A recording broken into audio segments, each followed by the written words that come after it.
Good evening. Welcome everyone to our very special participatory experience tonight inside the Elevate Network. Greetings to our regulars who are here.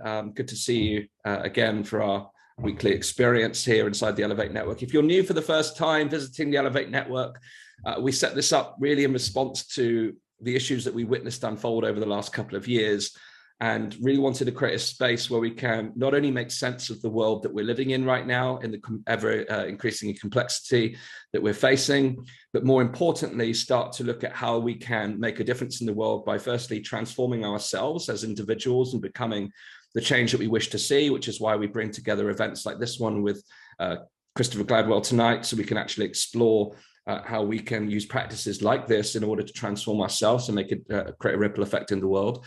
But we're also looking at social transformation, looking at systems and structures and the power structures that currently are the operating systems of the world, and looking at how we can reimagine how we live and how we govern, how we manage our health, etc. So we're at the infancy of Elevate, the Elevate journey.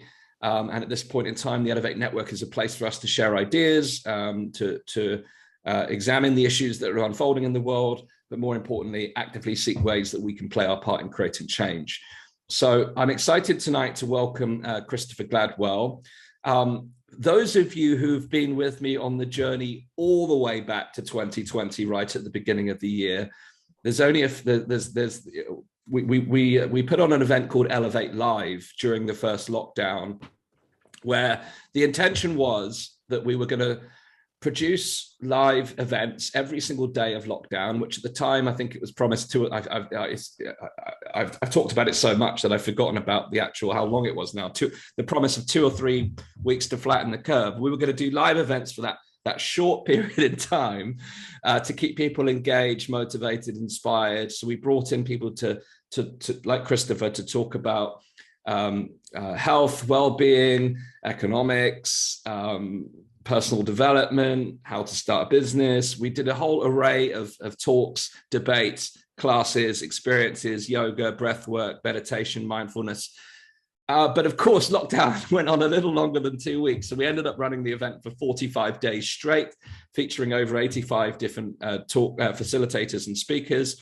And Christopher was one of our favored guests who delivered an amazing introduction to breathwork. And I'm delighted now, full circle, 2 years on, to have Christopher here as part of the brand new version of Elevate. Tonight, Christopher's going to give a short introduction to the theory of breathwork. You'll be invited to participate in some guided practice. Christopher's going to lean into the needs of the room and sense out a tailored experience for you tonight. I won't give any spoilers on the benefits of breath and why it's so important. I'll allow dear Christopher to take the helm on that. But he is the founder and CEO of Mind Mastery, and his mission is to guide and inspire people to free their mind and body in order to transform their lives. His system is based upon 4 overarching pillars of conscious breathwork, embodied awareness, mind mastery, and relational intelligence. 4 of the things that I truly believe are some of the most important pillars and components of our individual and collective evolution. So I'm absolutely delighted to have Christopher with us tonight. He's been studying and practicing yoga in many forms through physical practice, conscious breathwork, mindfulness, meditation, devotion, and more for over 35 years. He's also a biologist and studied Western psychology, psychotherapy, NLP, clinical hypnosis, explored martial arts, dance, mindful movement, and other bodywork. We are here tonight with a true master. We have a strong belief together that we can optimize the human experience, and Christopher will help us to navigate that in order to live a life that is filled with passion, purpose, and love, and free from limits with a greater level of consciousness and care. We are so well placed and delighted to have Christopher with us tonight. It's my pleasure to introduce you to the, I say, legendary Christopher Gladwell. Welcome to the Elevate Network, Christopher. Great to have you back. Thank you, Dan. An amazing introduction. Thank you. Great stuff. So what I'm inviting you to do is what I want to know is all of you have come here, right, for a reason, and I don't know what that reason is yet, other than that you want to find out what's going on. So if you've got any clear desires, clear needs that are sparkling for you, that are alive for you, that are present for you in this moment, it would be great to know what they are. And if you want to, I think you could either put them in the chat box and Dan could let me know, or you could speak them. This isn't going out live. We're going to do the live stream at the end of this piece. So anything you say is in confidence, is held in this room now. So if you've got anything you want to share with me, because that will help me then tailor the session, grow the session, evolve the session in terms of what's needed in the room. Feel free to jump in. Hi, sorry, I'm here. Hi there. Hello there. Hi there. I do a guided meditation for Amygdala at the Lincolnshire MS Therapy Centre, and I just thought I would learn some more techniques about breathing out, how some breath work is. So hopefully get it from you after, and that would be really helpful for me. Thank you. The audio is a little bit poor there. I couldn't quite catch all of that. Could you just give me a nutshell on that again? Just a little time. Sorry, it's because I can't switch my speaker down, so I put it under cushion. So can you hear me now? That's much better. Yes, thank you. Sorry. Yeah, I was saying that I do guided meditation for pain relief for MS people. Yes. And I just thought breath work is really, really important. Yes. And I just wanted to get some technique from maybe you tonight. And obviously myself as a health benefit for myself. Yeah. Thank you. Great stuff. Funny enough, when I started my journey, and actually I've been doing breathwork in various forms for 47 years, but my yoga journey was about 38 years ago. When I started doing that, some of the first groups of people I worked with were people with MS. It's very, very powerful. It's beautiful. Breathwork is profound. Yeah. So see what we can do. See what we can breathe in tonight. Thank you. Anybody else? Thank you. We've got some comments in the chat, Christopher. I can read those out. So we've got Dr. Jill B. To empty my mind and aid to better sleep would be good. Yeah. We've got one from Daniel. Would like to know how to heal small intestine from SIBO infection, SIBO infection. Mm-hmm. Ways to reduce stress from Annalise. Yeah. To increase energy from Claire. Mm-hmm. Jackie said adrenal support. Jenny, I don't know how to pronounce the type of practitioner that you are. Could you share that live on the audio? I don't want to embarrass myself by mispronouncing the work that you do. If you're not there, Jenny, it's sophrologist. I'll try sophrologist. Sophrologist. Jenny, are you there? Can you help me out? I've asked you to. Hello. Can you hear me? Yeah, sophrologist. Yes, thank you. I gave it a go. You did very well. Do you want to explain what you were looking for?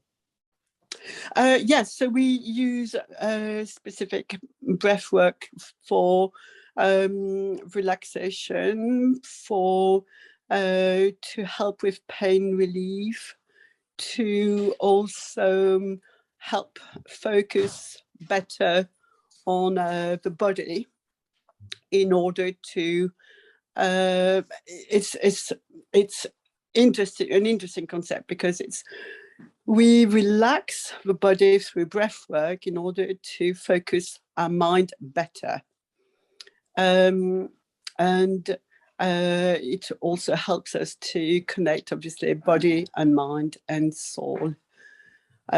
Just a very, very, very brief way to explain it. It is used very much in a prophylactic way. It's used very much with sports people, but also people who suffer various levels of stress, both mental and physical. So what are you looking for tonight? So I'm really interested to see how the sort of breath work that you do. I have heard of you, and I'm really interested to see how different it is to what I do, and obviously to learn to learn more from you. because I think you can always learn more from all different kinds of techniques.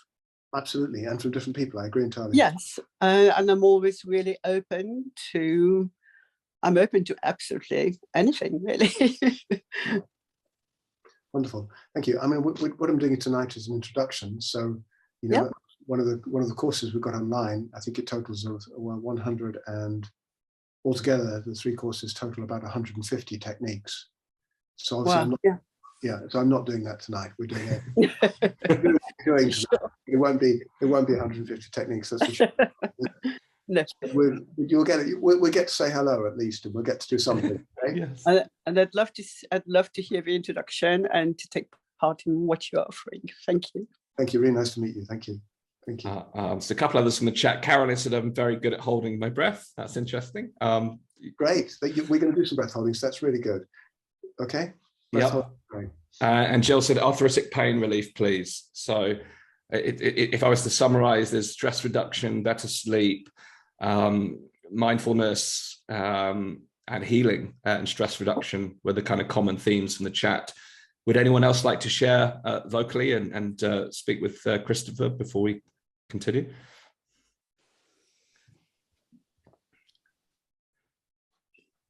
Just please. I don't know if am I being, yes? There you are. Go ahead. Okay. Yeah. Yes.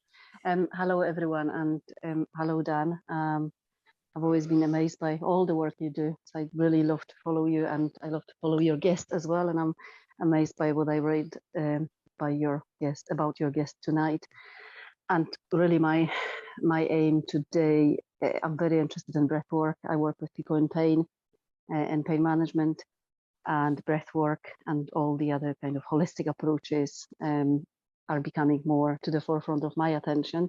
So yeah, that particularly from this angle, but also for myself, for all that stress we had to go through in the past 2 years, particularly working for the NHS. So yes, thank you very much for that evening and for the opportunity. Thank you. And thank you for sharing your kind words. Thank you very much.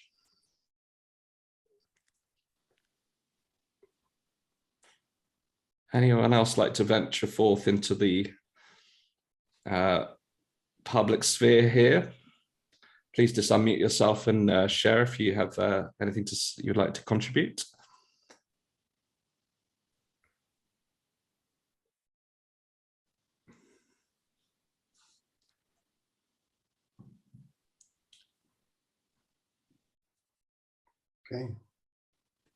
Okay. So where do we go from here, Christopher? Are you going to take the? Would you like me to introduce the live session so that we can open that up? Yeah, let's do that. Let's move to that, and then I'll lead the session from there. Okay. Great stuff. Okay. Thank you, Dan.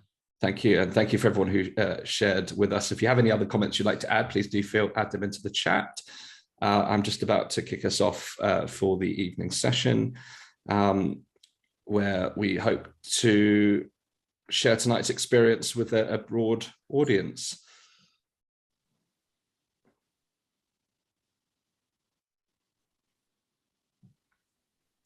Bear with me a moment.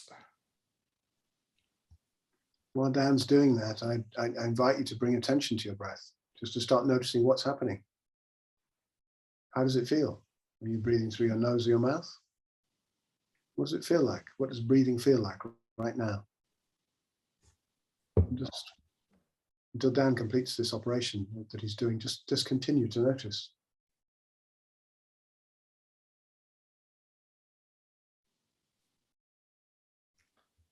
Be with you in one moment. Can I restart that? What I just did didn't actually work as intended. So take 2. Let's go again.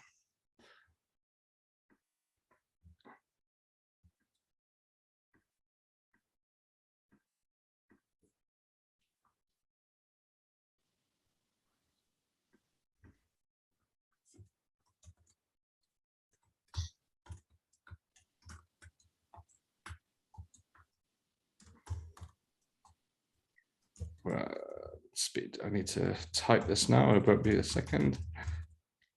We are elevate.org. Okie dokie.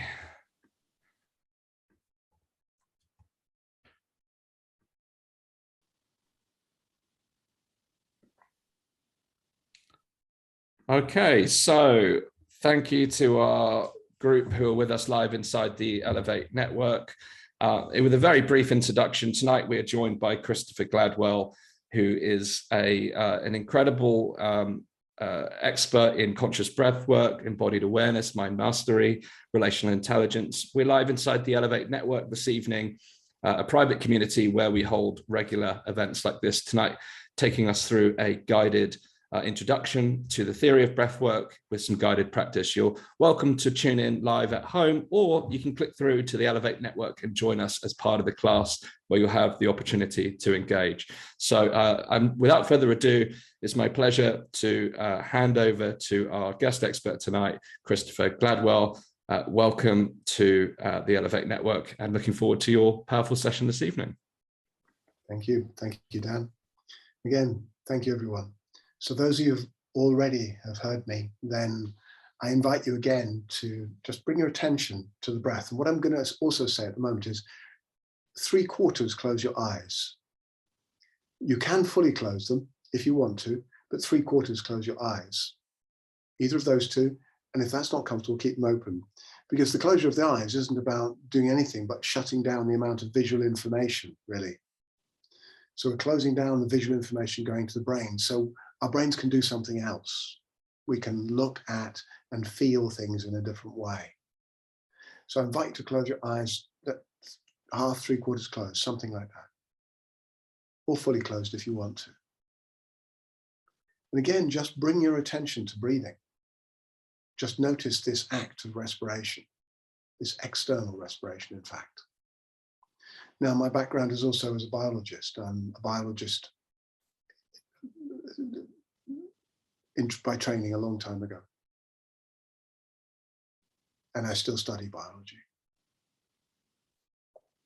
So a lot of what I'm saying, I'm going to offer some kind of evidence base for what I'm saying as well. So it's not just what I believe, it's not just what traditions are saying. I've also been embedded in these traditions for many decades. It's also connected to what science is saying now.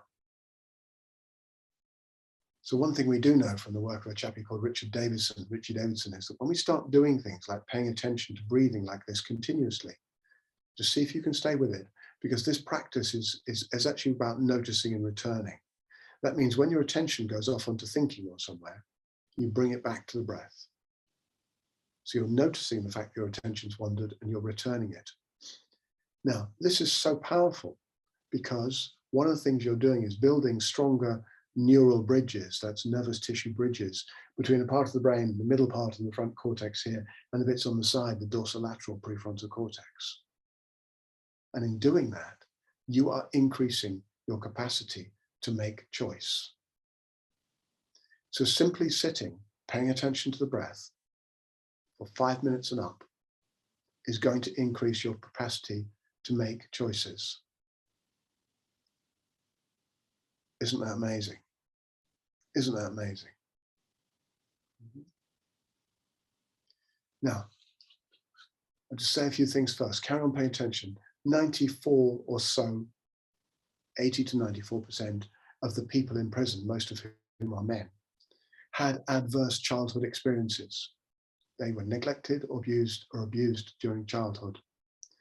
And those experiences, those traumatic experiences they had, changed the way their brains grew.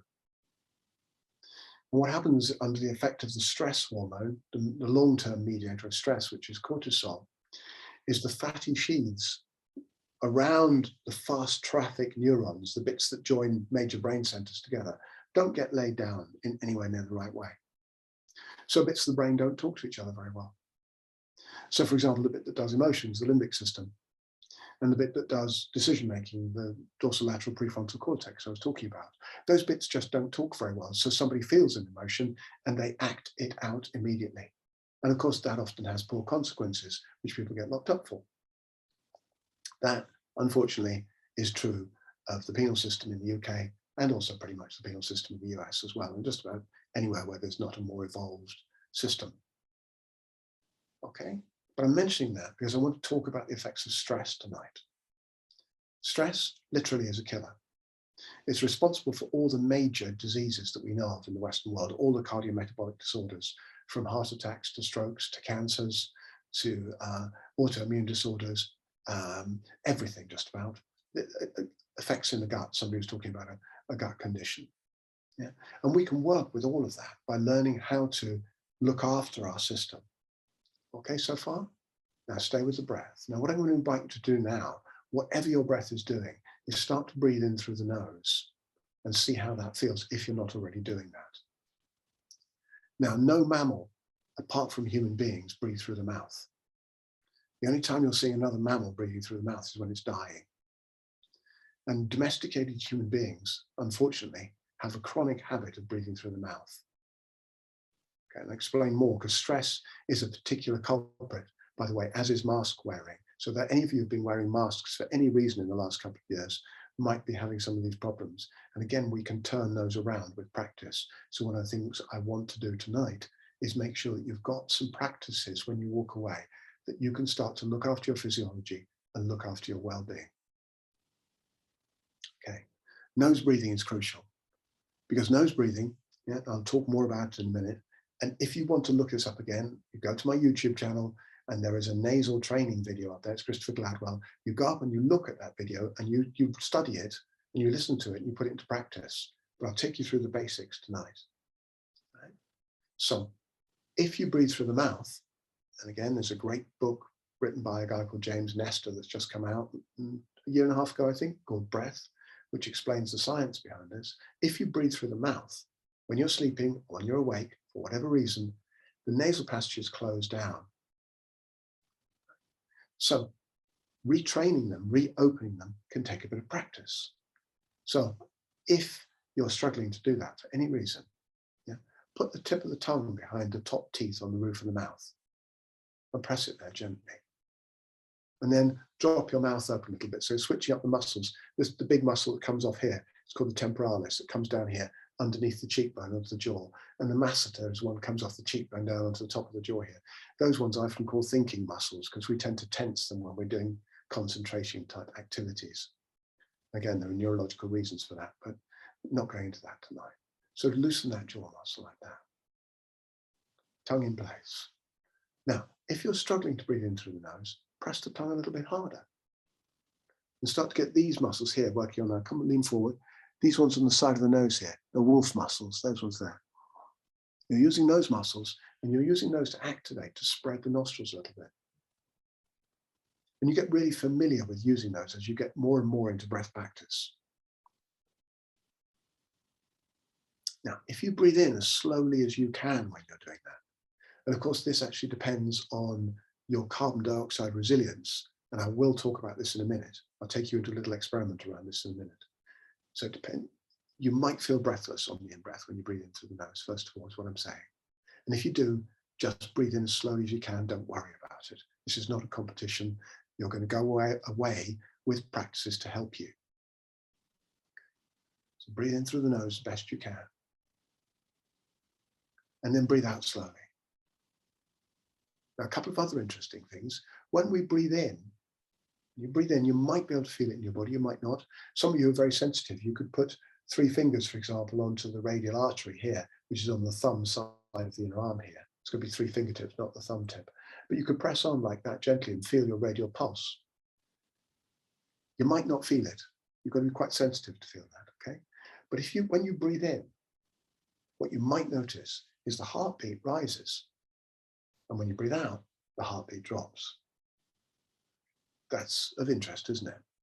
Now that, of course, is called heart rate variability, which is being used a lot in medicine now. It's being accepted by the medical world and is being used as a part of a metric about how well somebody is.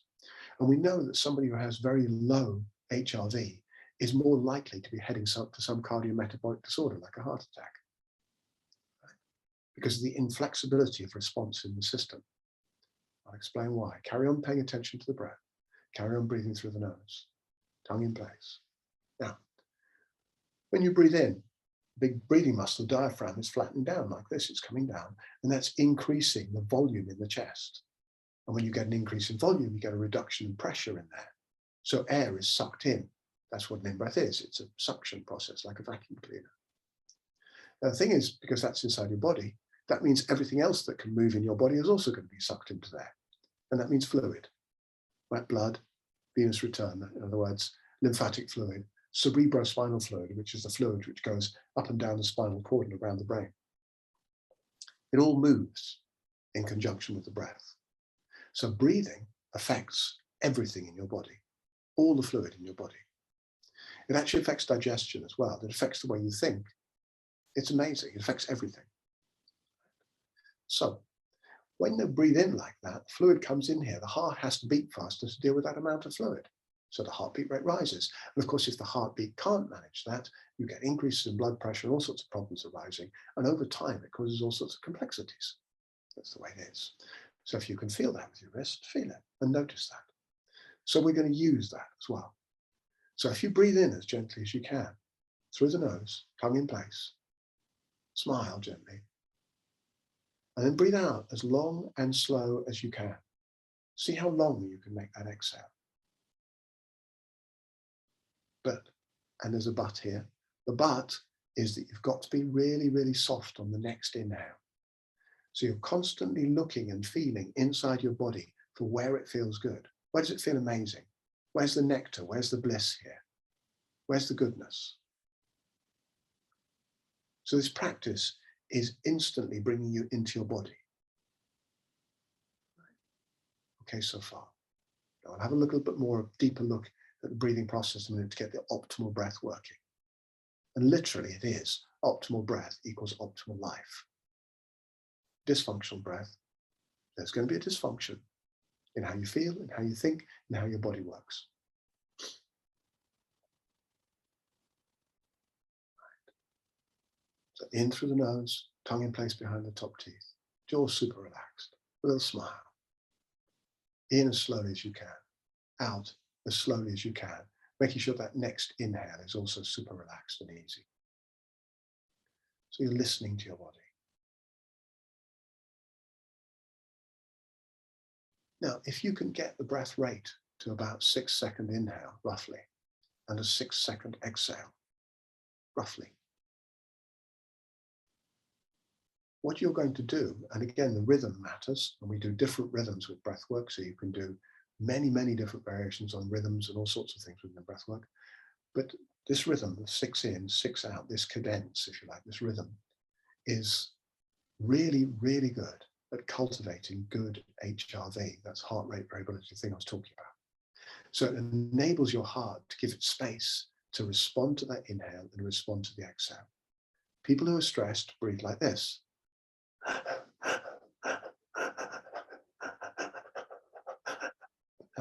That doesn't give the time heart to do anything. The heart is constantly chasing the breath to try and catch up with it.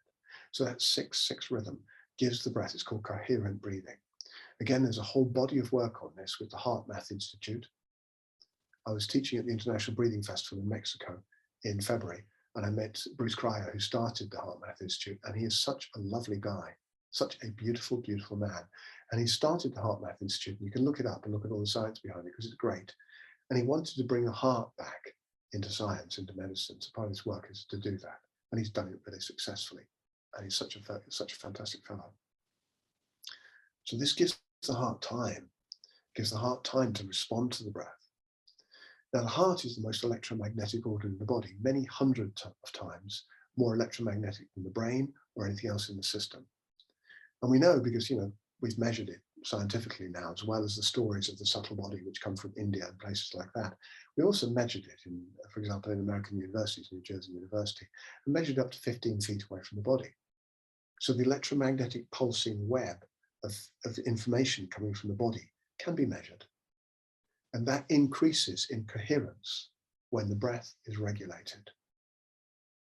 This kind of rhythm is going to give you optimal coherence, optimal heart rate variability. So that's roughly a 6-6 inhale, exhale, nasal breathing. Okay, so far? Awesome. We've got to add another piece into the puzzle though. So put one hand on your belly and one hand on your chest. Now, if you just drop that practice for a minute, we will come back to it in a minute.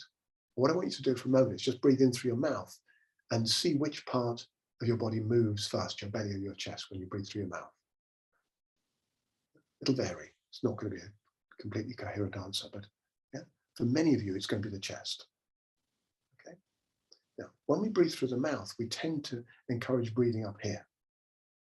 Now, when we breathe up here, it switches on the stress-based nervous system. I just showed you stress breathing is like this.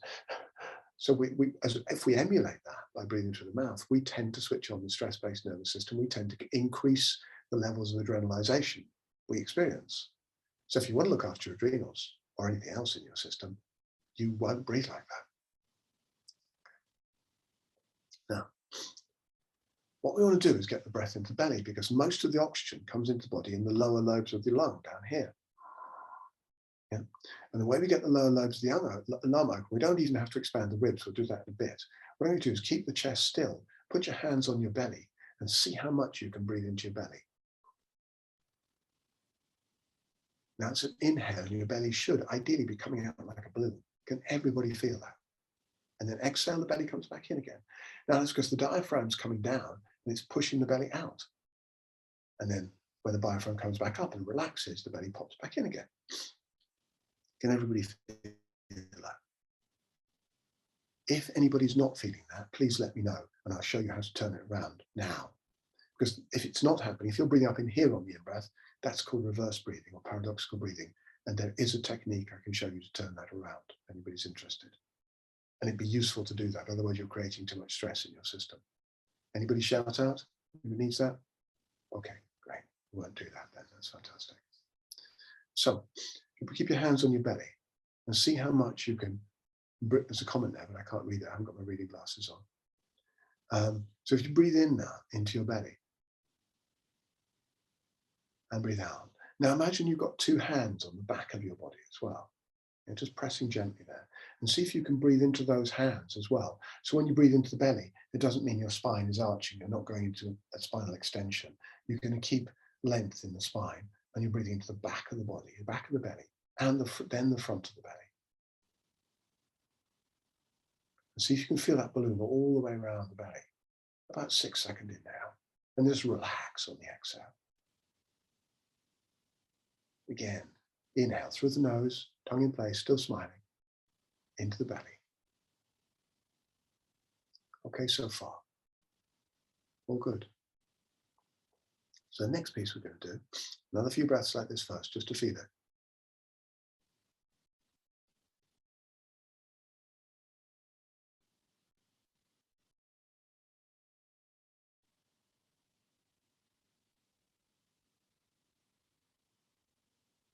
Every time your mind wanders, you bring it back. Remember, you're building those neural bridges.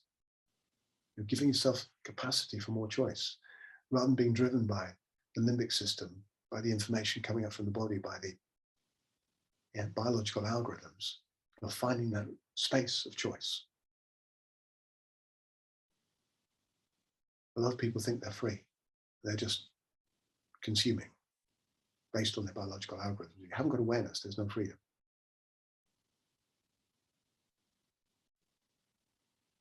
Beautiful.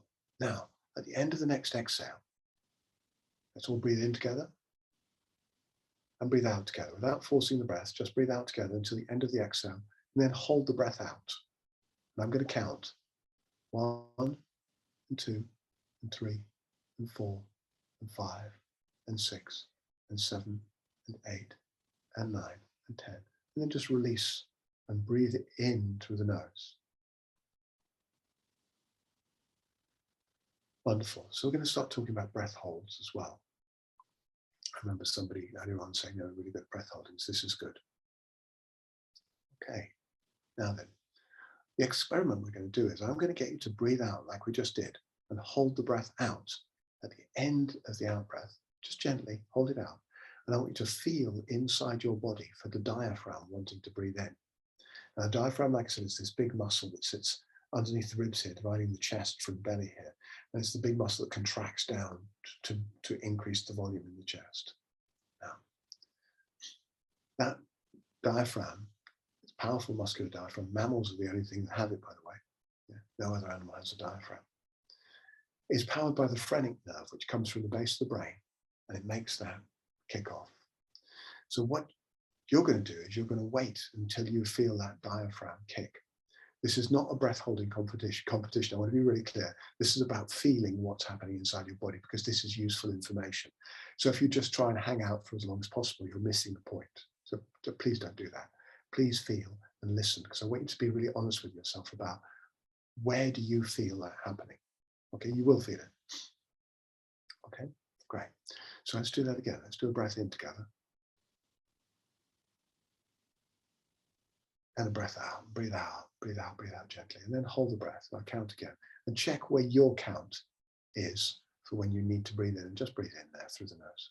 That's 3 already.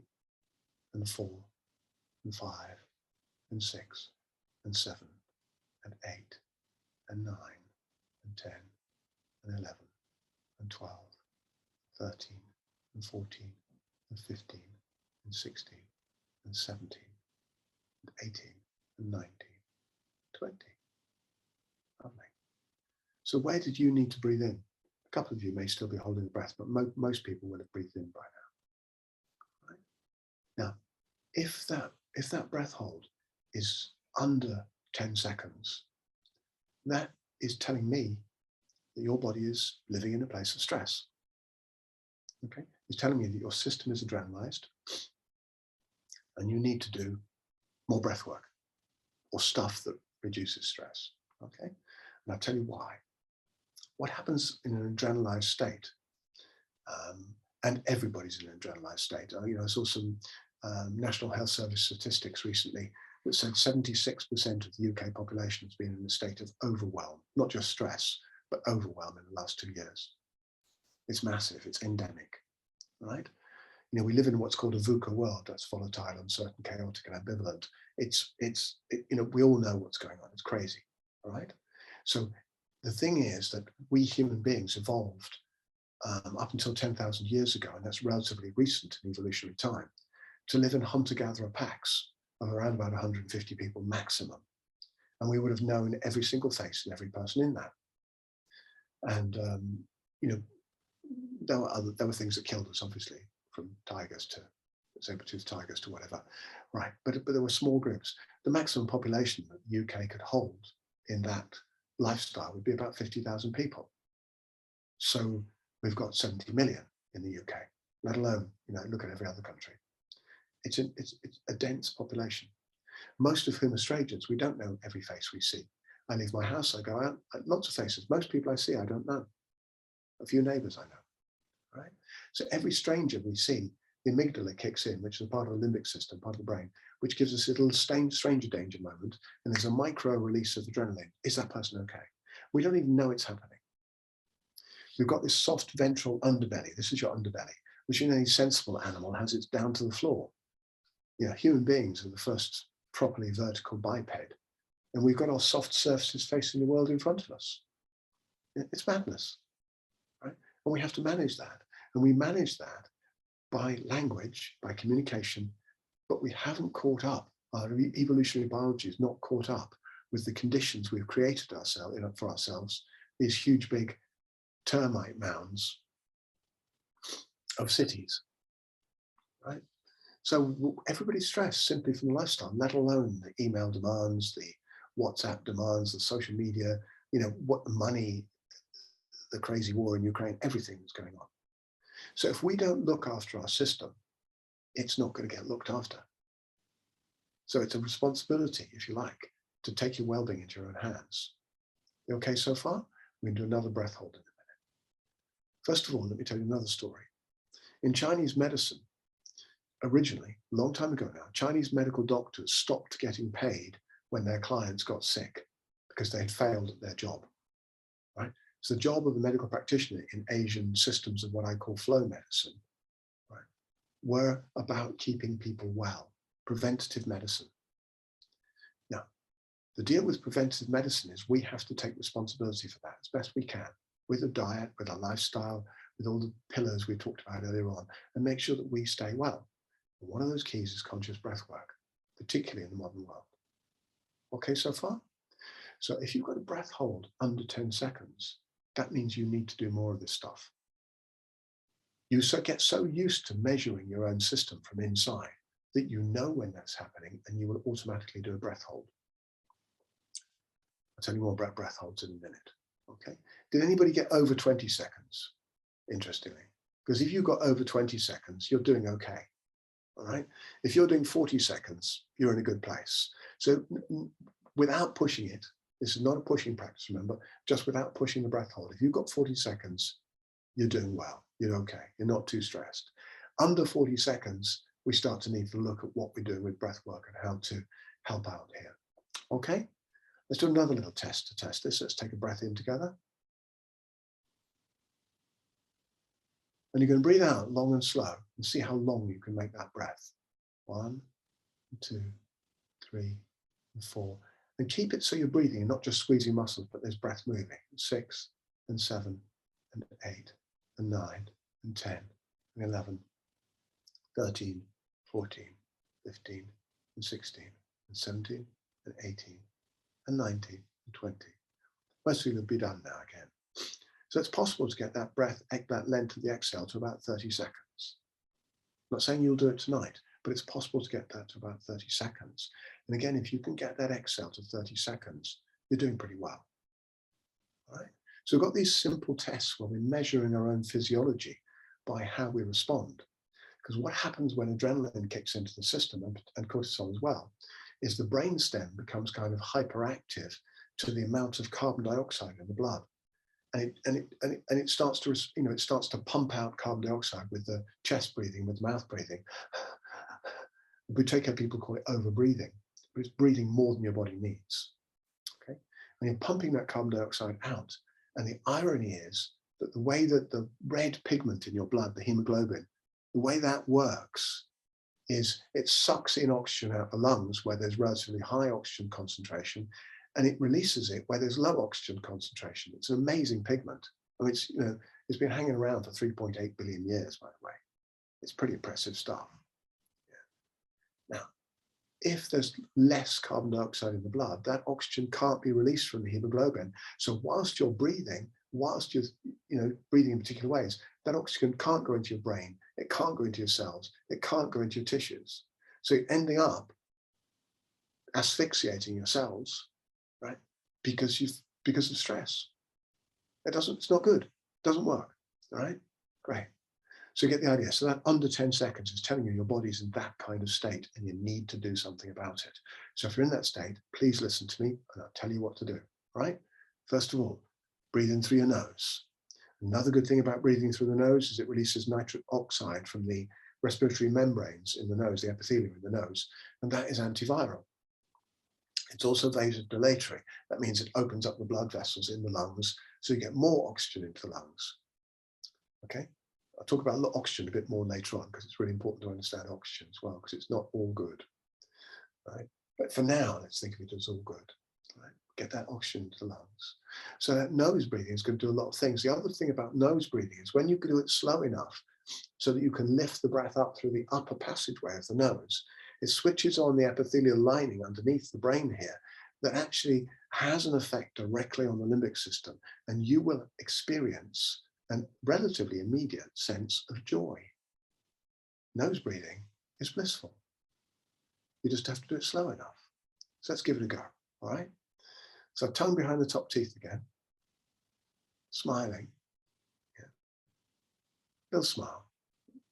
Spread your nostrils wide, get those nasal passages. Again, remember the nasal training video, right? Get those nostrils open. Breathe in through the nose slowly as you can. Nitric oxide is being released.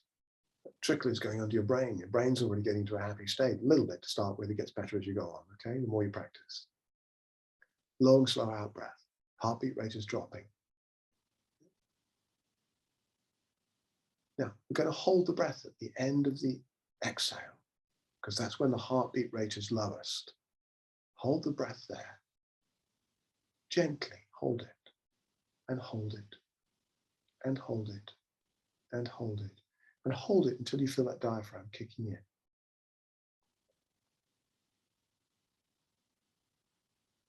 And then hold it till you get to the second kick. And then smile. And then breathe in really slowly.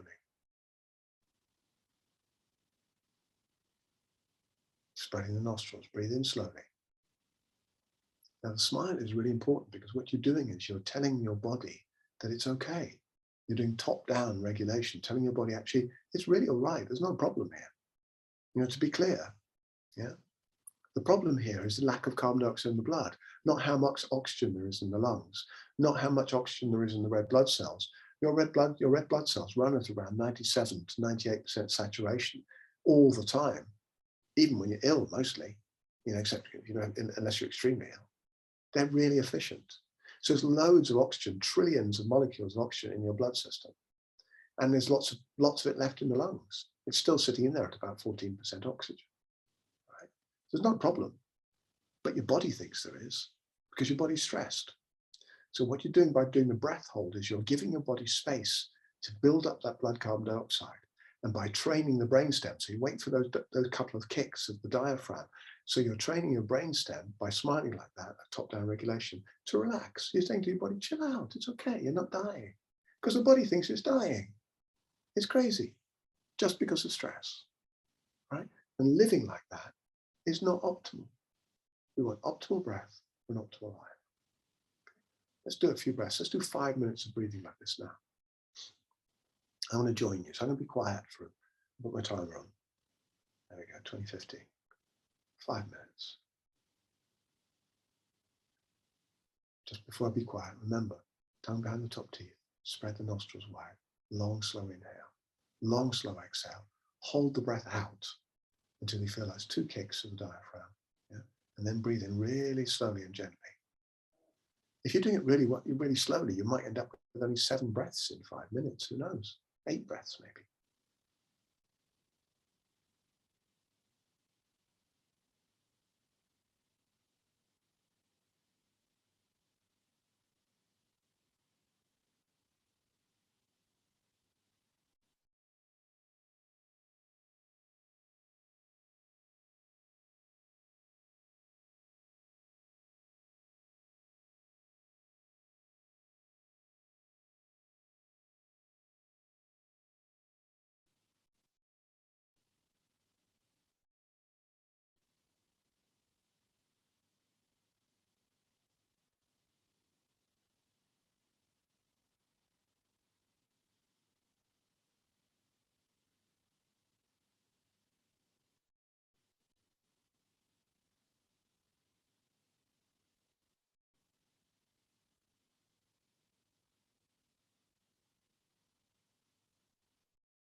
That's really good. That's 5 minutes.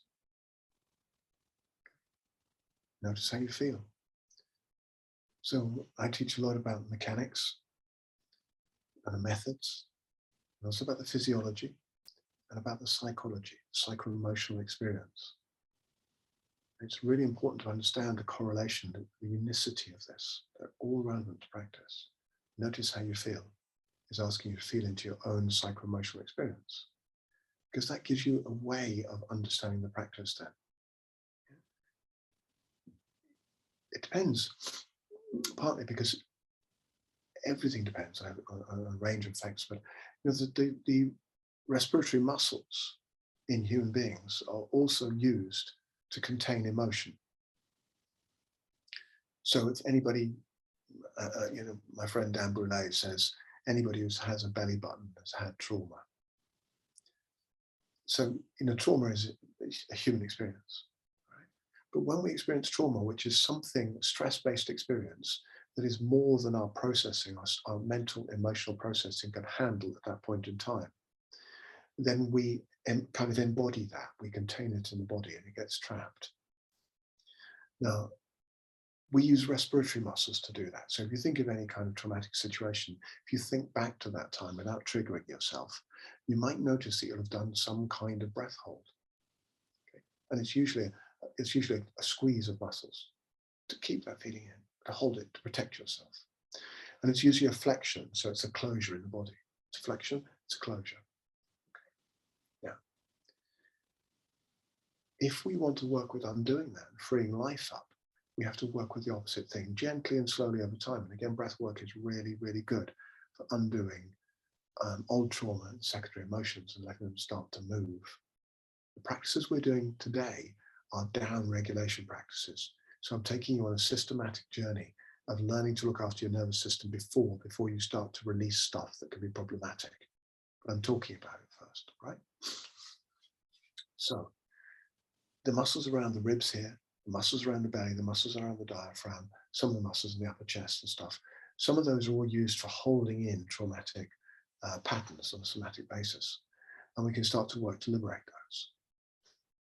But if those muscles are tight and held tight and have been for a number of years, it makes breathing very difficult, and it's very difficult to optimize your breath. All right? So this practice is a beginning of doing that. Now, the thing about breath work is that it has to be done. There's this magic word that I'm going to say, that it's called discipline. Right? The biological algorithms that are running this system are not going to go to sleep. They're not going to stop, not till you're dead.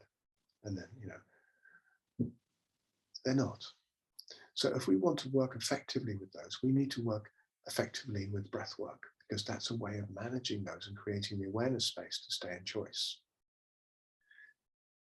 It's just habits, really. I mean, I'd ask you, you know, how many of you cleaned your teeth this morning? And I guarantee there's not one of you out there that didn't clean your teeth this morning, because you just do it, right? Now, when you understand biological hygiene in the way that I do, you would be doing your breath work, because it's not different. It's simply a way of keeping your system optimal. You wouldn't let your teeth rot.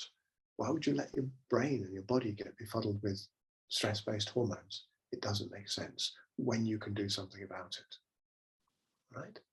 Now, we know that adrenaline in the brain, cortisol in the brain particularly, it really affects decision-making. It obliterates this clear decision-making. Right? So if you're in business, if you're looking after kids, whatever you're doing, whether you're a mum, whatever you're doing in the world, and you want a clarity of decision-making in the moment, you can't afford to have that cortisol and adrenaline just kicking around day after day after day. It takes 6 hours for a surge of adrenaline to get out of your body, right? So if you have a day where you're going through, you know, stranger danger, money, this cycle, that cycle, the next cycle, you're talking about going to sleep like that and waking up the next morning like that. And the only person who can do anything about that is you, okay? So the invitation is to do that. To manage that kind of complexity, we have to have this thing called discipline. Now, discipline comes from the Latin word disciplus, which means to follow. It actually means to follow. So what we follow, those of us who, and I'm a fan of discipline. I've been working with discipline practices for nearly 50 years, right? When we follow something that we know is good, It's true. It's beautiful. It brings something up into us that we know we have to do that thing. And we get out of bed in the morning to do it because we know the depth it carries. Yeah, that's what discipline is. It's not a beating. We're not hitting ourselves. You know, go, I've got to get out of bed, or and it's none of that. It's just actually because you really want to. So finding that place inside where you want to do it because you know it's the right thing to do, that's discipline. And then you will do it. So I invite you to find that place in your heart, in your body, in your mind, which really allows that joy to come through in the practice because you're creating wellness. We know full well that stressed out brains are less empathic. They can't empathize.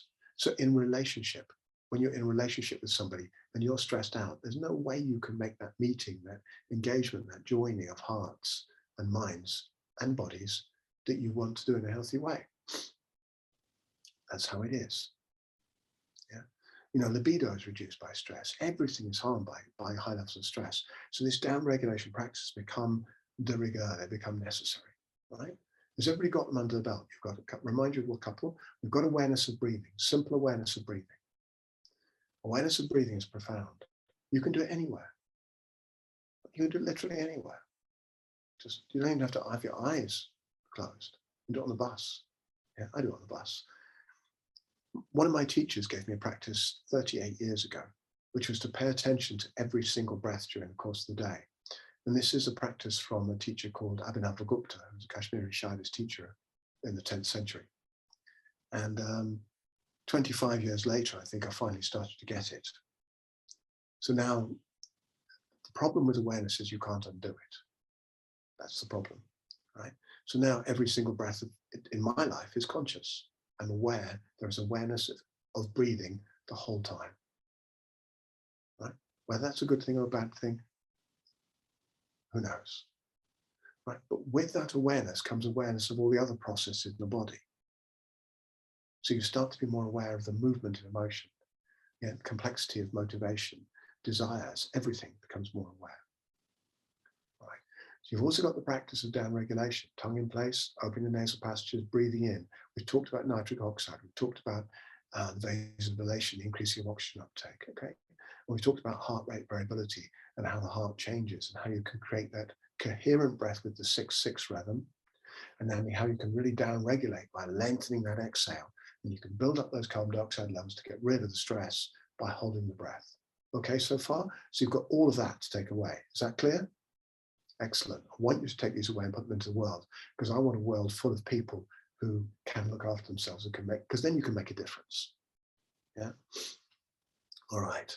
Now then, let's add in a different breath hold now. So we're going to add in the other breath hold. So we're going to breathe in slowly, as you can. We're not going to count it. You're not going to put a formula on it. Wait to feel your body. Feel what your body says. Much more useful than putting a rigid count on it. And then hold your breath in. So that's where the heartbeat rate is slightly higher. And just calm your mind. And that'll reduce the heartbeat rate. So you're learning to use your mind to calm your body. Hold the breath in. And some of you will feel much more comfortable tonight, probably after you've had lunch or maybe you've had dinner, holding the breath on the inhale. Hold it for as long as you can. Remember, when you hold the breath, you hold it longer and longer periods of time.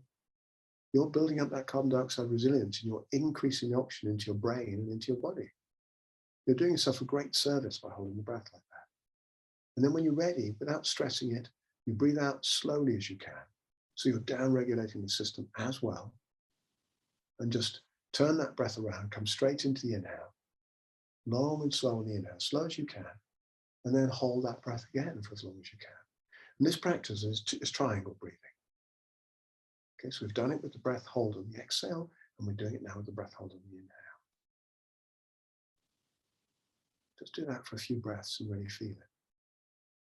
You're going to have so much smiling by the end of the night. Your face is going to be utterly relaxed.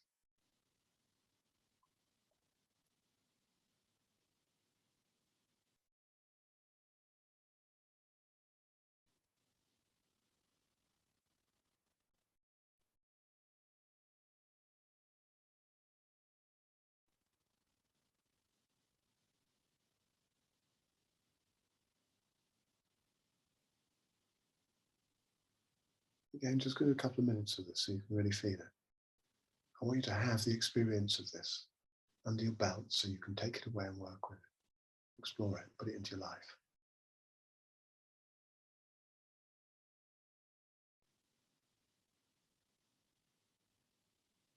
Now, those of you, if you can relax and bring your mental energy down into the heart here, you can feel the heartbeat. It's quite easy. If it doesn't appear yet, it will do. Right? Don't get discomforted, upset, or worried about sensations in the body. The more you feel into the body, the more sensation there is. It's a very vibrant living thing. It's full of sensation, full of sounds. Some people get worried by that when they first uncover just how noisy it is inside the body, right? Just how much sensation there is.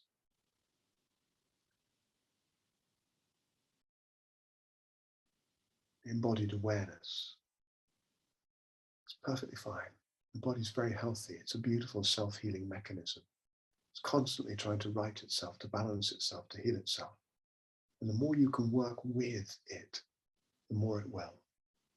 So whether you've got body aches and pains, whether immune system's playing up with arthritic conditions, whatever's going on, you can start to reduce the power of that disorder, create remission, like in MS. That's what we used to do with people with MS, is create longer and longer periods of remission by working with practices like these.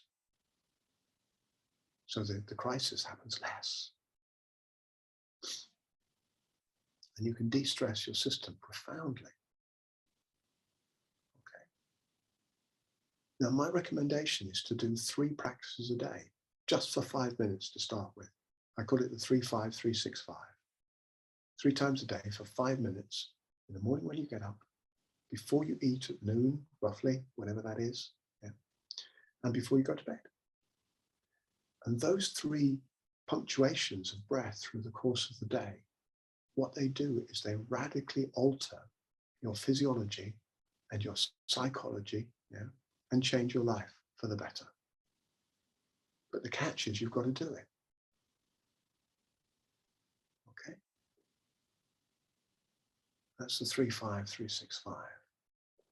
So you've got 2 variations of triangle breath there, and you can play with those. You know, you can do it walking. When you're walking along the road, you can just walk along and take 10 paces and just hold your breath for 10 paces and then breathe in slowly.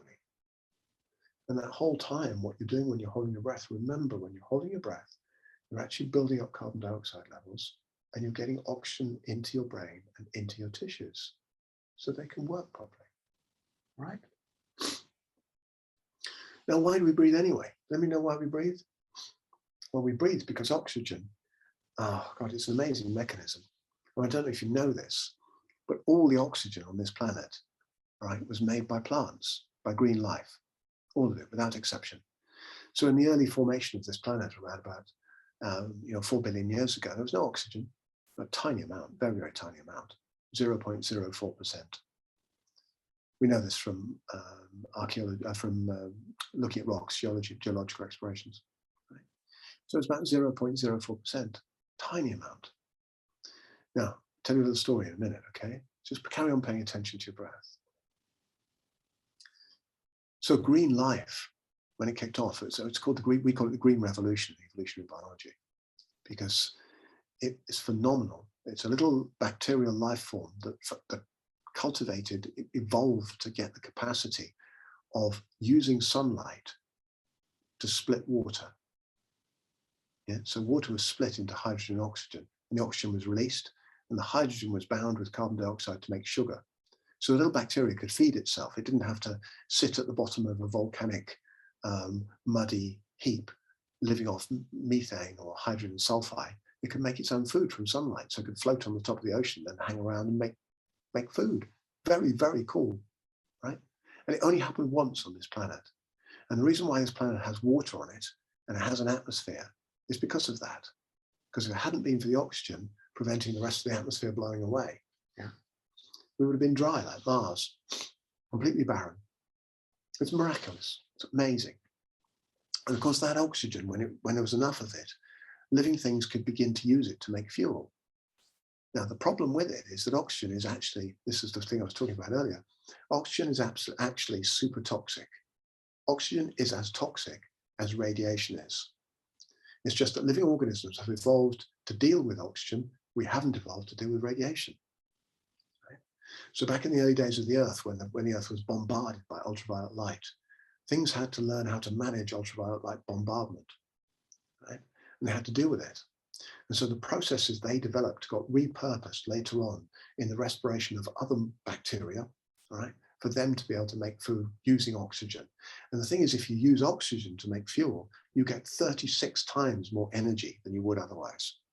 Now, without oxygen-based respiration, everything would still be unicellular bacteria. There's no energy for anything to eat anything else. So what happens when you get oxygen-fueled respiration is you can get enough energy to grow big in size, and things are worth eating. So we get trophic levels, you know, lions, tigers, human beings even, that kind of thing, right? The plants are worth eating. So it's complicated and it's wonderful and it's miraculous. The other amazing thing is that the mitochondria, which are the bits inside all the cells of your body, apart from your red blood cells, they're the bits that utilize the oxygen to make energy. And those mitochondria, 3.85 billion years ago, were originally a separate bacterium. So we're actually a symbiont.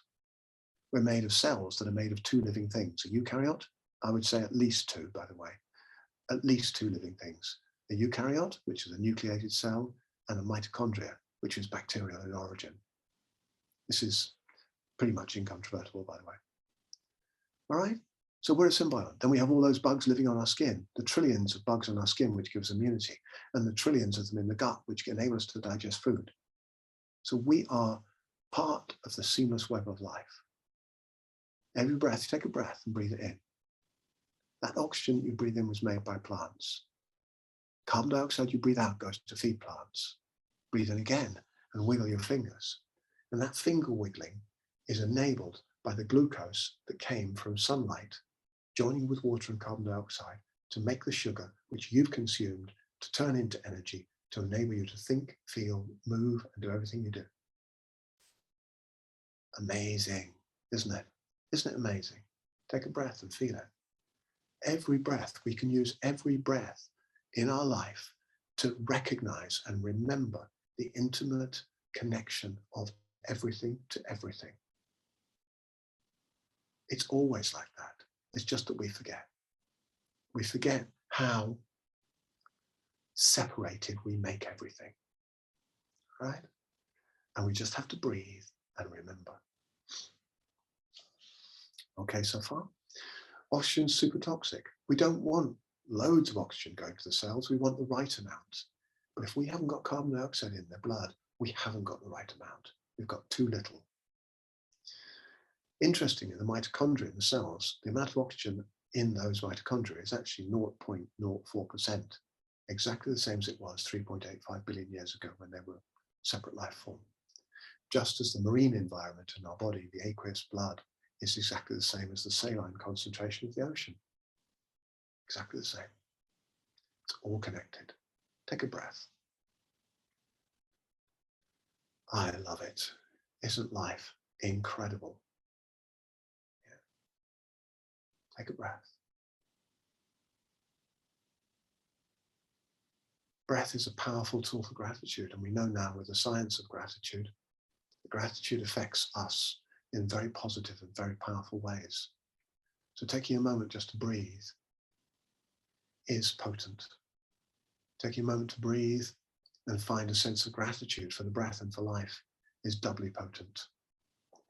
If at the same time we breathe in and remember something beautiful, anything that's happened in the course of the day, and hold it in our heart, hold it in our mind, it's triply potent. That's a practice called savoring, where we breathe in the good things and hold them, the flowers, the moments, the micro moments. And we hold them in our heart, we hold them close, because that helps us to stay well. Gratitude helps us to stay well. Altruism helps us to stay well. Caring for ourselves and for others, the relational intelligence of that helps us to stay well. There's a free course on my website, I think it's still up there, called The Breath of Compassion, which is a beautiful course looking at compassion and empathy, which you can access if you want to. But before we go any further, one more thing to get the diaphragm working properly. And notice we haven't done any breathing up in the chest yet, because that's going to be another day. getting all this working fully. It's going to take time because I want to build up this down regulation stuff first, okay? So if you take a breath into your belly and put your hands on your belly again, and then breathe out slowly, see how far you can squeeze those tummy muscles in. That's your transverse abdominals. And if you feel into that when you're doing that, if you squeeze those tummy muscles, squeeze them in, and then pulse them in, that's pushing your diaphragm up. The diaphragm's relaxed at that point. And then breathe in. That's your diaphragm coming down. Breathe your belly all the way out, front and back of the belly, remember? And then push the belly out, pulse the belly out, and that's your diaphragm pushing down. So this is a nice little exercise for the diaphragm. Okay. So you can push the breath all the way out and pulse. That helps in a lot of ways, by the way. You can feel into your pelvic floor that you notice that lifts the front and middle of the pelvic floor as well. And then breathe in, belly goes out, pelvic floor goes down, pulse the tummy out, the pelvic floor pulses down as well. It's all connected. And that practice of doing that engages the diaphragm fully to keep that diaphragm free and mobile. It's called the excursion rate of the diaphragm, right? You can do that, right? Like I said, we've got, I don't know, 150 practices on my website you can tune into, but that's a few for you tonight. I think I'll stop there for now and just take some questions and answers. Is that good? Fantastic. Thank you, Christopher. I'm feeling very, very, very relaxed. Thank you. I'm sure there'll be many questions. I have a tendency to have 1,000 questions, but I will allow the audience to ask their cues. So again, whether you want to type in the chat or unmute yourself and ask Christopher your questions, please feel free to do so. And if no one is immediately forthcoming, I will kick us off. We can, in fact, normally we use the reaction button. So if you've got a question that you'd like to ask directly on the screen, hit the reaction button and press the raise hand. Therefore, we can see that you're eager to ask a question, or do ask in the chat. Whilst we are considering or pondering our questions, I'll throw one at you, Christopher. Yeah, go for it. Could you recap the instruction around the tongue, around placing it behind our teeth, and not only what we do, but why that's an important part of the process? Yeah. So there's, I mean, in the breathwork I do, there are 6 tongue positions, right? So the one we're using tonight is just up above the roots of the top teeth. So if you roll your tongue along the roof of the mouth a little bit, you'll find a little curve, a little place it can rest around the roots of the top teeth. And that's pretty much a fairly natural resting place for the human tongue. There are 17 muscles in the tongue, by the way, if you didn't know that, right? So you rest your tongue there, and it's very soft. Now, in Chinese practices like Qigong, that's a way of joining what's called the governor vessel and the conception vessel, which is the front, the back and the front energy lines. What it tends to do when we do it is defuse and switch off these muscles here, right? Now, the tongue and the facial muscles are powered by cranial nerves, as is the upper trapezius, as is the vagus nerve. But those cranial nerves, when we relax them, it takes us out of linguistic operational mode. So when we're talking, we divide the world up into nouns. There we go. There's a spectacles case, right? We divide everything up into nouns. Actually, everything's process and everything's connected. If you look at other languages, for example, there are Native American languages that don't think of a tree directly as a tree. It's a process. It's treeing. It's treeing. It's a verb. And if you look at a tree, it's water coming out of the ground and minerals coming out of the ground, flowing through this structure that's creating itself out of sunlight and gases, and growing and continuously changing and continuously sending gas out through the leaves into the air. It's a process. There isn't such a thing as a tree. That's something we mentally create. And so denounifying the world is a profound thing to do. There's no self. We do selfing. We do othering. We do objectifying things.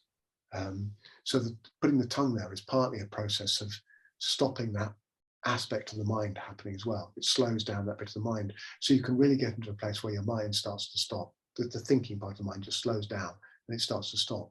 And the tongue there really helps that. That's one part of it. The second thing is by placing the tongue there, it tends to prevent air coming in through the mouth and it encourages that nasal breathing. If you really struggle with it, you could put it right on the top of the mouth and you could press it up there. And again, that's sort of nasal training video. There are 2 tongue positions talked about there. But that's partly why we do it, okay? To release all here, to connect the energy lines, to switch off that linguistic mechanism and get the brain into a calmer space so that we can really focus in on the breath and down-regulate the system, right? So that's part of the answer there, at least. Thank you, much appreciated. Really useful insight. We've got Dr. Jill who's raised, we've got a couple of questions in the chat, but I'll just go to Jill to share your question. Invite you to unmute yourself, thank you. About what? Sorry, I'm just completely emotionally sort of, I can't really describe it. I feel totally detached as well at the moment, if that makes sense. That was an incredible experience because that whole interconnectivity of the body and everything working together, I just realize I just believe it's just an amazing creation, this human body, and what we do to it is scary. I don't know about you, but you've probably heard of aura rings, O-U-R-A? I actually had one. I've got one. I lost it on my allotment. I put it in my Yeah. pocket when I was planting potatoes. Yeah. I went back to get it out of my pocket and it'd gone. Yeah, and I know when I'm stressed because my heart rate variability that it records goes down, and it goes, and when it's high, I know I'm sleeping well and everything's going well. And I think we need to be so much more in tune with the fact that the quality of sleep that we have is so important for our immune functioning, as I'm sure you're completely aware of all of this, I'm absolutely sure. But it just, I just feel that as a doctor, that we need to get this across to our patients even more, that how they can improve their own problems through actually listening to their body and doing this sort of breathing and improving their own health. And it's a very difficult, you get poo-hooed, You know something, I teach postgraduate psychiatrists once a year. Oh, wow. Right. Once a year to teach postgraduate psychiatrists. I manage to teach doctors sometimes. I have quite a few doctors come to me to learn this kind of stuff. I was teaching in a school to PE teachers. I want to get this rolled out. If anybody can help, let me know, because I want to get this rolled out nationally in schools. I was teaching some schools in Essex to the PE teachers so they can teach the kids. And the kids are coming in post-COVID, pandemic, nuclear war, climate change fear, you name it, plus exams on top of that, and they're teenagers and they're trying to manage the complexity of social media and everything else they're trying to deal with. And they need some help because they are having massive burnout and stress at the ages of 15 and 16. It's scary. It's so scary. And we have the tools. And so getting this into frontline medical care, getting it into schools, I've got a mission here, but I need help. We're seeing in practice, you're actually seeing 14, 15-year-olds taking overdoses at school. The level of anxiety, it's off the scale. I've never come across anything like it after this last 2 years.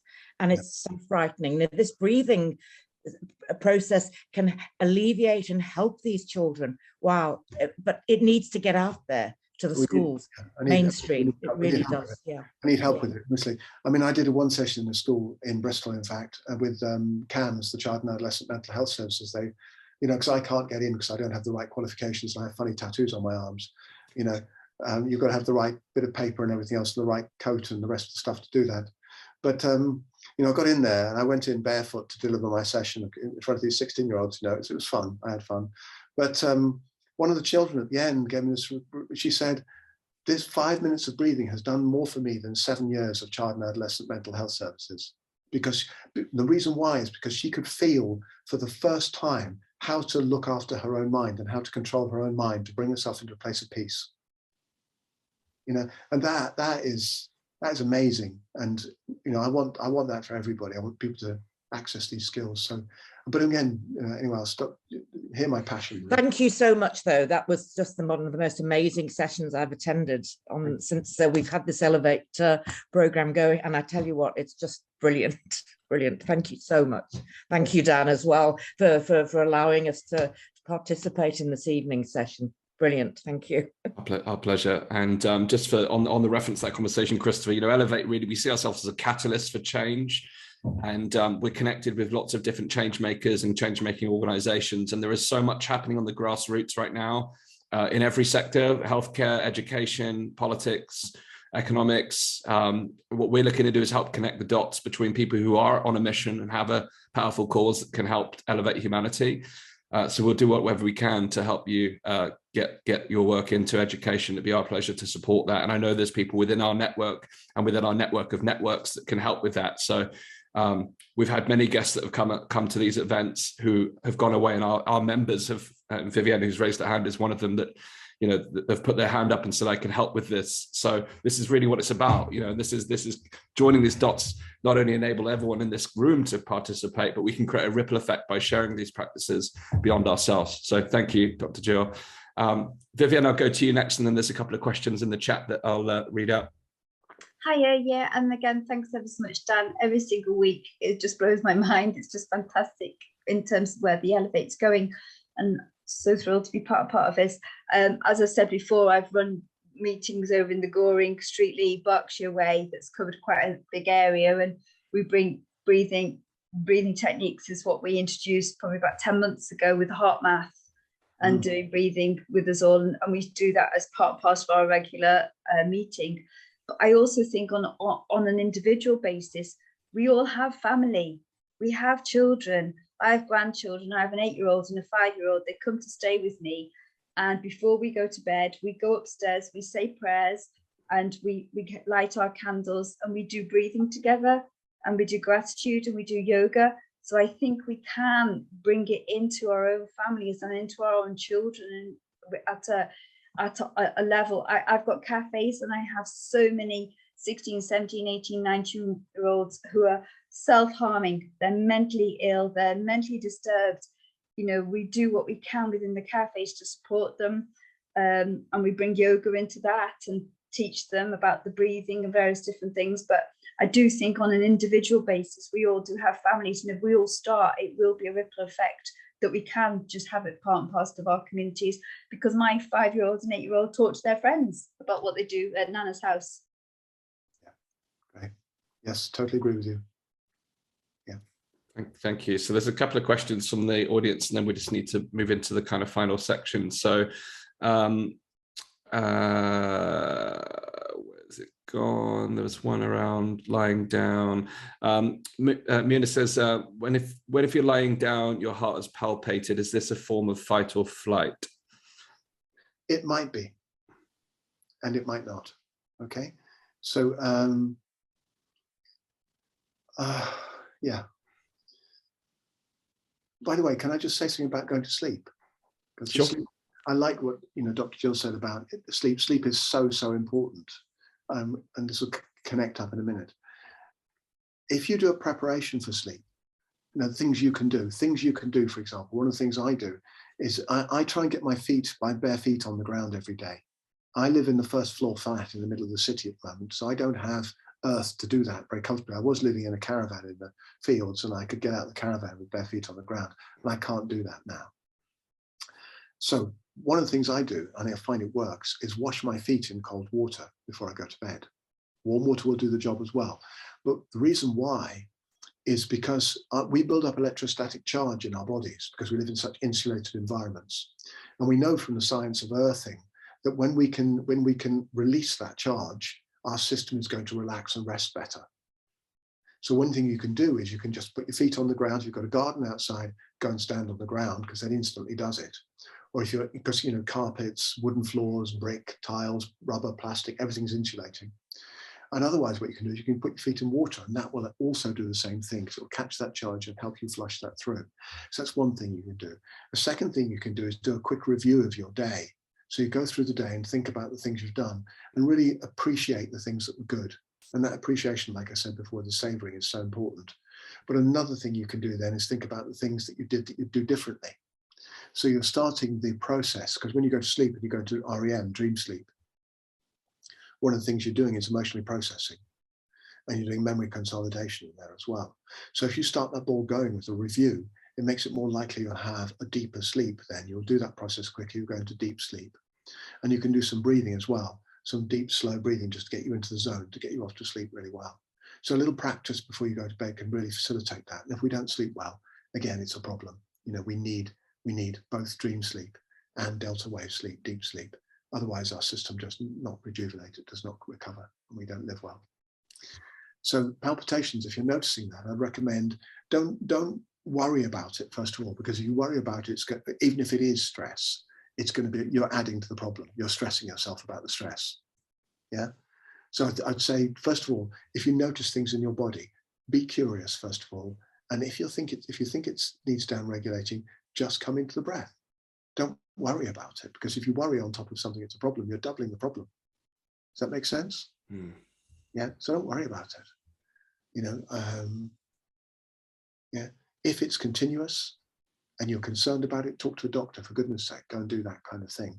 But if it's just happening on occasionally or whatever, and if you notice when you do a down regulation breath, it calms down, then notice that and use the breath. You know, like I said, a lot of people go to doctors at the moment. I was watching people, you know, when I was traveling, people with masks on, people who don't have nasal training, they can't breathe properly through their nose. Yeah, wild breathe. I call it wild breathing. You can't do that. Then people with mouths on, a lot of masks on, a lot of people with mouth breathing. And I've seen people when I was traveling up here in the breath like this with a mask on. Okay, so if somebody's been doing that for 2 years, you've got a problem set up in the system, right? And you're going to have accelerated heartbeat rate, palpitations, and all the issues that go with that. Low carbon dioxide levels, deoxygenation of the brain, struggling in making decisions, feeling disoriented, dissociated, all sorts of stuff like that. That's going to go with that terrain. So again, I'd say, you know, so people turn up at the doctors with various problems, and a lot of it's about poor breathing now. Okay. Thank you. Yeah, first of all, don't worry about it. Second, do some down regulating breath. If it keeps happening, if it's regular, it keeps happening, go and talk to your doc, but try and do something about it first. Thank you. So there's just one more question that I'd like to invite you to share how people can continue on their breathwork exploration journey. So Gary's asked, relating to the example, one of the exercises you shared earlier, about feeling a kick in the diaphragm when we're doing the hold.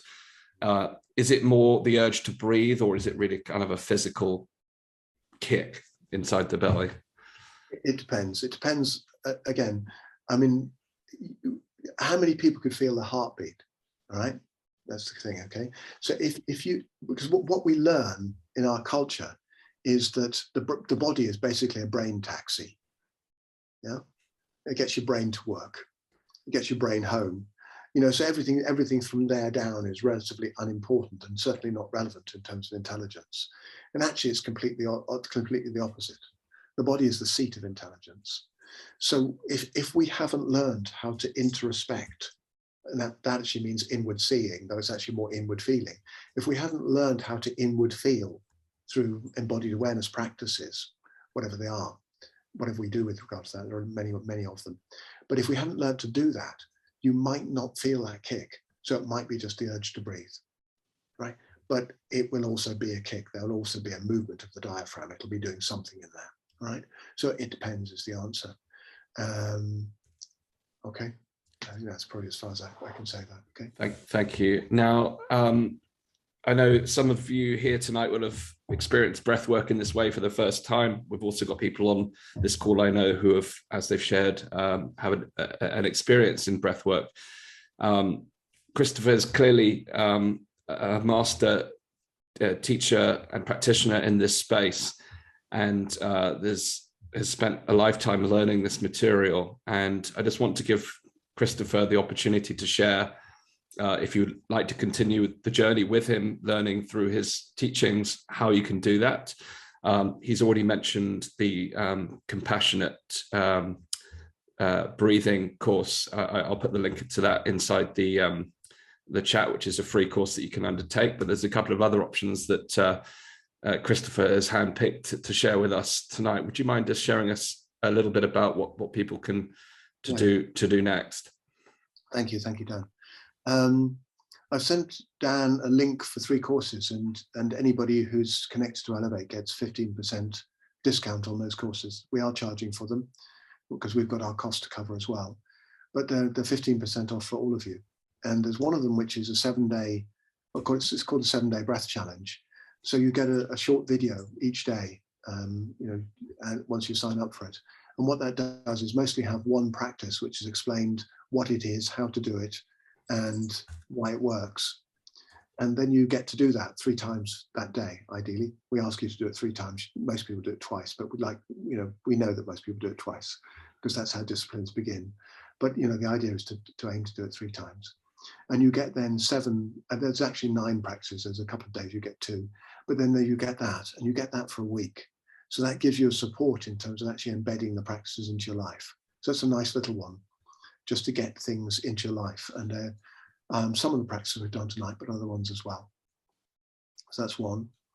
There's a longer course which has got 25 breath practices in, called Breath Course Level 1, which again has 25 pieces, again, which you'll pass out through the course of a period of maybe a month. And you can start taking those on board, and that'll give you a more deeper look. There's other ones, there's a Breath Course Level 2 and an instructor program we're doing as well.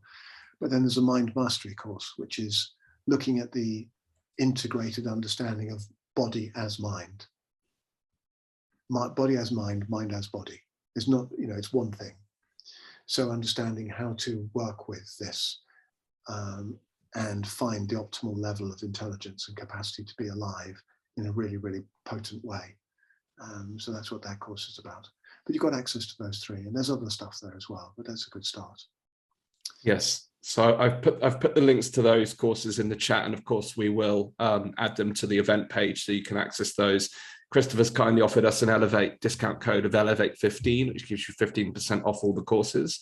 The 7-day breathwork challenge is £29. And what I'll say is if there's a cohort of us within Elevate who do that 7-day challenge, we'll look at potentially creating an accountability group around that so that we can go through that together.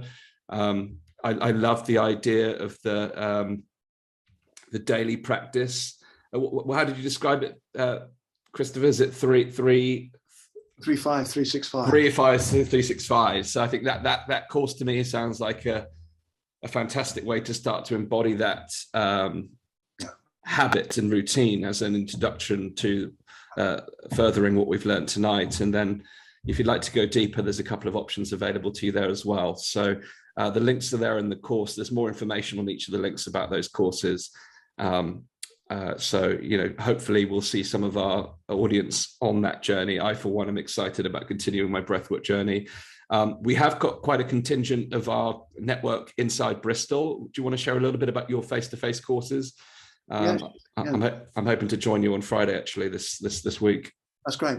Can I say a couple of things as well about stronger breathwork? Is that okay to do that as well? Please do, yeah. Okay, I'd start with that. We haven't done any strong breath work today. And if you look online and look at a lot of famous breath workers, what they do is a lot of this, they go, a lot of very strong movement of breath, okay? Now, if you've got a lot of stress in your system, that's not too clever to do that. That's what I'm saying. It's because you're pumping carbon dioxide out of the body by doing that. And if you do breath holds, as you'll find online and with certain popular teachers, where you hold the breath for as long as possible and then breathe in like this, yeah, what you're doing is you're entraining panic into your system. Yeah, you're breathing in, because what I'm teaching you here with breath holds is to smile, regulate your body, breathe in, conscious inhale. So what you're entraining into your life and into your system is calm. So if you want to entrain panic, what you'll do is you'll do a breath hold and breathe in like that, okay? Just be clear, okay? So we do stronger breath work on what we do, but what we do is build it up systematically. So I get people to start from the basics of learning how to look after themselves with stress management, yeah, and then gradually build up the power of the breath rather than leaping into something which is inappropriate for where somebody is actually at. I want to say that about stronger breath work first, because I think it's really important. Okay, so it's a systematic development. So those of you who are in Bristol, if anybody's in Bristol, if you wanted to, I do a session on a Friday morning at space 238 on Eastern Stapleton Road in Easton from 9:30 to 11:30, which is rather a wonderful little space. And we've got a nice community of people who come and join in. So you're very welcome to come and join us there. We've got a breath day at Bridge Farm in Eastville on the 26th of June. And for anybody in London, I'm doing one in London on July the 17th in Queen's Park, Kensal Rise area. So we've got a few things that are happening. Those are all going up on my website. But those give you an opportunity to spend a day doing, about 6 hours. And again, we'll build up towards doing stronger breath work on the course of the day if anybody wants to come and do that. That stuff there, okay? Thank you, Christopher. We'll ensure the links are obviously within the event page so you can take a look at those things. And again, I know that there's quite an active community within the Elevate Network inside of Bristol, so perhaps I'll see you on Friday with Christopher. And if there's enough of us doing the 7-day challenge, then we can create a little accountability practice and share our experiences as we go through that over a 7-day process. I will let you into a little secret inside of this group. We haven't discussed this as a team, whether we are actually able to talk about this publicly yet. So Felicity and Dan are probably thinking, what's he going to say? But Elevate we've been offered the opportunity to run a 1-day session at the Campfire Convention Festival in July on Sunday, the 24th. I mention this now because I'm also mentioning it to you, Christopher, because we're in the process of curating our experience. We want to bring lots of different practices, talks, experiences, to bring a real world experience like we've been able to do digitally here. We'll have a full day of transformative talks and experiences. So we're going to talk more about that publicly when we can. But to give you the heads up, that's going to be one of our first physical activations within the Elevate community. And we'll be reaching out to people like Christopher to offer them the opportunity to come and join us for the physical day as part of that 4-day festival, which we're really excited to be partnering with. There may also be other festival experiences with the Elevate brand this summer. And those are we're in talks about those. And again, we'll be looking to bring together the kind of talks and experiences that we've started to deliver online here. And we're very excited to do more and more in the physical world in the communities that we're operating in, starting bringing people together, not only working on transformative practices like this to actually enrich our own lives and to become role models for change to others, but also, as we've talked about, starting to look at some of the systemic transformation that we want to bring to local communities. So I feel deeply relaxed after tonight's session, deeply empowered, but also that joy de vivre that comes from just feeling into the magic and the miracle of life that Christopher's kindly offered a mirror for us to observe tonight. And I look forward to creating that ripple effect into the world. So my invitation to you tonight is not only to continue your breathwork journey, but to actually bring that vibe into the world with you tomorrow and every day from here, because it's our duty, it's our responsibility when we find these things to take them out into the world with us and to be visible role models for change. Even just carrying the smile that you brought with you tonight as you were breathing through this could transform someone's life just by witnessing your joy. So my invitation to you is to be the leader you were born to be. And it doesn't require a title in order for us to do that. It's in how we think, feel, and act. And each of us has the power to choose those things as by using the tools like we've experienced tonight. So I want to say a huge, huge thank you to Christopher for offering his time and taking us through a beautiful experience tonight. I want to thank each of our members here that are with us. Particular thanks to our regulars who are with us week in, week out. And a hello to our newbies as well. It's lovely to see some new members. If you are new to the Elevate Network, please do come and say hello inside the main feed. Join the conversation and play your part in helping us to shape what we're building here. We are looking at different ways that we can become self-sustainable because like Christopher, we also have costs to run this, and we're running a donation based at the moment. We're tracking below our costs month on month at the moment, so we're slightly running out of steam. So we're going to have to get a bit more creative around how we can turn that around. But we're on the right track. But we've only just got started, so that's understandable in this type of startup kind of community. But we're very excited for the future, and I truly believe that people like yourselves who come and take part in these things are the people that will create the change in the world. So I want to say a huge thank you for everyone for being here. Please do share what you've learned tonight. Please do share your experience inside the Elevate Network and take it outside into the world with you. Thank you all. Good night, bless, and peace and love to you. And I look forward to seeing you soon.